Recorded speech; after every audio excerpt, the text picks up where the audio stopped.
Hey everybody, Brian Brooks here from the Idaho Wildlife Federation. Welcome back to our weekly legislative recap, where we talk about everything that moved through the legislature in the past week. That's the fish, wildlife, hunting, fishing, public lands, and access. And I try to talk about it real fast so that you can get to enjoying your weekend. It's midway through March. The goal this year was to end by March 22nd. I've been mentioning in prior updates that was not going to happen. It's not going to happen for sure now. The big hurdle, the big fight that's left to happen in the legislature is approving supplementary budgets for state agencies and other government functions. That includes Fish and Game's supplementary budget, IDL, and other natural resource agencies. So we'll be letting you know how that fight bears out. But bills are finally starting to hit the governor's desk. That's a great thing considering the very slow start in the first 2/3 of the legislative session. So some of those bills are ones that we have been mentioning, and some of them are good bills. So I'm going to jump right into it. First up, we have House Bill 404. This is the bill that would exempt real-time location data of terrestrial species from public records requests. That is a good bill. There's fair chase. There's anti-hunting implications in that bill. That was signed by the governor on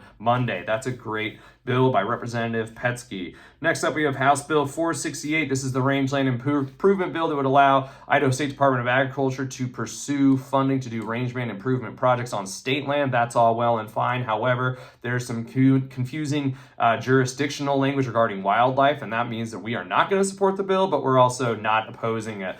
So we're just staying neutral on that, but that passed through the Senate, already went through the House, on its way to the governor's desk. Next up, we have House Bill 592. This is the bill that would provide livestock depredation funding for losses to grizzly bears and to wolves. We don't have depredation funding for grizzly bears yet in this state, but it also provides proactive funding so that folks can use that money to make it so we don't have these conflicts in the first place. That's a first of its kind idea in Idaho. It's not unique at all, but it's been used in other Western states, but it shows a significant paradigm shift in one, conflict prevention, and two, general fund money paying for it, not just sportsmen. That's excellent. That passed the Senate and is on its way to the governor's desk.